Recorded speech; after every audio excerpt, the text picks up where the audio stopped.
Bismillahirrahmanirrahim. Assalamualaikum warahmatullahi wabarakatuh. Perkenalkan, nama aku Audi Mazaya Ramadan, absen 4 dari kelas 10H SMA Muhammadiyah 1 Yogyakarta.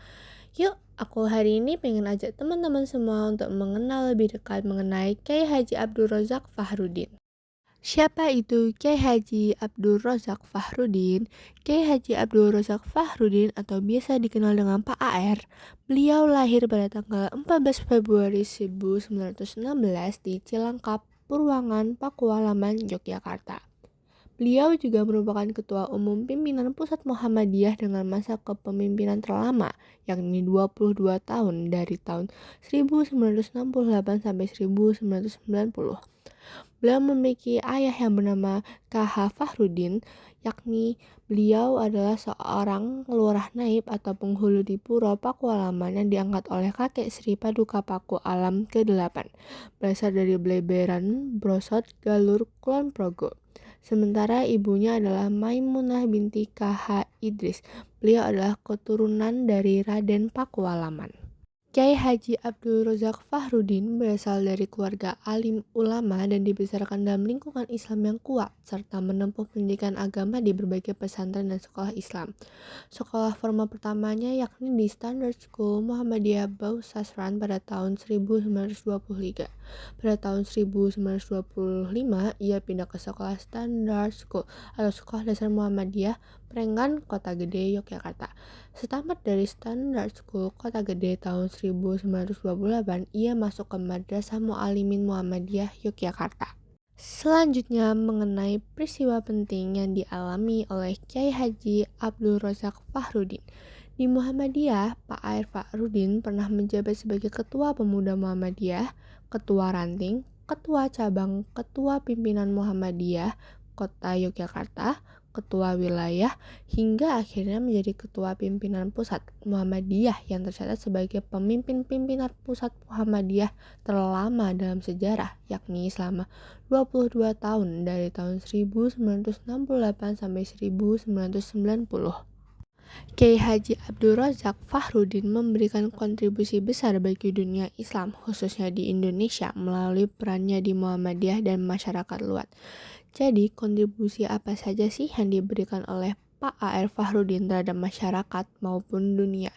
Yang pertama, dalam memperkuat Muhammadiyah sebagai organisasi modern. Memimpin Muhammadiyah selama 22 tahun menjadikan organisasi yang semakin solid dan mandiri serta mengembangkan cabang dan ranting Muhammadiyah ke berbagai daerah sehingga pengaruh Muhammadiyah semakin luas. Yang kedua, peningkatan pendidikan Islam. Mendorong pendirian sekolah-sekolah Muhammadiyah dari tingkat dasar hingga perguruan tinggi serta memastikan pendidikan Muhammadiyah tetap berkualitas dan berorientasi pada ajaran Islam yang mencerahkan. Yang ketiga, dakwah Islam yang moderat dan damai. Mendorong konsep Islam berkemajuan yang sejalan dengan perkembangan zaman dan menjaga hubungan harmonis antara umat Islam dan kelompok masyarakat lain. Dan yang terakhir, dalam hal kemandirian ekonomi umat, mendorong warga Muhammadiyah untuk aktif dalam ekonomi berbasis Islam seperti koperasi dan bisnis halal dan memperkuat amal usaha Muhammadiyah termasuk rumah sakit, panti asuhan, dan lembaga sosial lainnya. Pengaruh Pak A.R. Fahrudin masih terasa hingga kini, terutama dalam pola kepemimpinan Muhammadiyah yang tetap fokus pada dakwah, pendidikan, dan pemberdayaan masyarakat. Pak A.R. Fahrudin menghadapi berbagai hambatan dalam kepemimpinannya di Muhammadiyah dan perjuangan dakwah Islam. Namun dengan kebijaksanaan dan strategi yang tepat, ia berhasil mengatasi tantangan tersebut. Nah, berikut adalah hambatan yang ia hadapi dan cara mengatasinya. Yang pertama, pada hal tekanan politik di era Orde Baru. Hambatannya yakni pemerintah Orde Baru sering mengenakan organisasi keagamaan agar mendukung kebijakan mereka. Cara Pak Air mengatasinya yakni dengan cara menjaga netralitas Muhammadiyah dari politik praktis dan berkomunikasi dengan pemerintah tanpa kehilangan independensi organisasi. Dan yang kedua, dalam hal tantangan dalam pengembangan Muhammadiyah, hambatannya yakni perluasan cabang dan amal usaha Muhammadiyah membutuhkan sumber daya besar.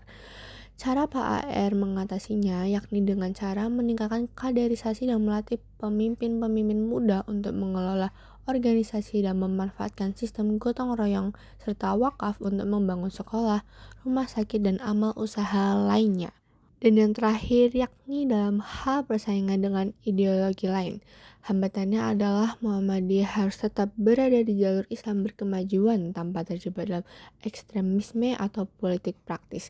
Cara Pak Air mengatasinya yakni dengan cara menegaskan identitas Muhammadiyah sebagai gerakan Islam moderat yang fokus pada dakwah, pendidikan, dan sosial, serta mengedepankan toleransi dan dialog antar umat beragama untuk menjaga persatuan bangsa. Meski menghadapi banyak hambatan, Pak A.R. Fahrudin berhasil membawa Muhammadiyah berkembang pesat dan tetap menjadi organisasi Islam yang berpengaruh di Indonesia.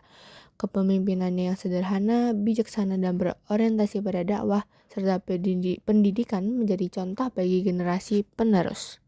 Dan yang terakhir, amanat apa saja sih yang bisa kita ambil dari Kiai Haji Abdul Razak Fahrudin?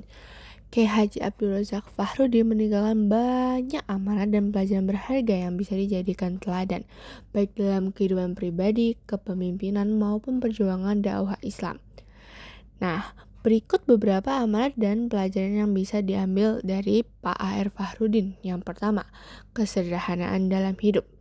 Pak A.R. Fahrudin dikenal sebagai pemimpin yang sangat sederhana meskipun menjabat sebagai Ketua Umum Muhammadiyah selama 22 tahun. Ia mengajarkan bahwa seorang pemimpin tidak boleh terjebak dalam kemewahan, tetapi harus tetap dekat dengan rakyat dan melayani dengan ikhlas. Yang kedua, dakwah dengan santun dan moderat. Beliau selalu menekankan pentingnya menyampaikan Islam dengan cara yang damai, santun, dan mudah dipahami. Islam harus disebarkan dengan kelembutan, bukan dengan paksaan atau kekerasan. Dan yang ketiga, keikhlasan dalam berjuang. Pak A.R. Fahrudin tidak mencari popularitas atau kekuasaan dalam perjuangannya. Ia mengajarkan bahwa bekerja untuk umat harus didasari niat yang tulus dan ikhlas karena Allah. Yang keempat, pendidikan sebagai pilar kemajuan umat. Beliau sangat menekankan pentingnya pendidikan dalam membangun masyarakat Islam yang maju. Sekolah, universitas, dan lembaga pendidikan Islam harus menjadi alat untuk mencerdaskan umat. Yang kelima, membangun toleransi dan persatuan. Pak A.R. Fahrudin selalu menjaga hubungan baik dengan berbagai kelompok Islam maupun agama lain. Ia mencontohkan bagaimana Islam bisa hidup berdampingan dengan damai dalam masyarakat yang beragam. Dan yang terakhir, kerja keras dan pengabdian tanpa pamrih. Beliau menunjukkan bahwa untuk membangun umat dan bangsa dibutuhkan kerja keras dan pengorbanan. Pemimpin harus mau turun langsung membantu masyarakat, bukan hanya memberi perintah dari atas. Ajaran dan keteladanan Pak A.R. Fahrudin tetap relevan hingga kini, terutama dalam membangun masyarakat yang berakhlak, berpendidikan, dan mandiri. Cukup sekian dari saya mengenai hal-hal yang kita dapat ketahui mengenai Pak Kiai Haji Abdul Razak Fahrudin. Semoga ilmunya bermanfaat bagi teman-teman semua. Terima kasih. Wassalamualaikum warahmatullahi wabarakatuh.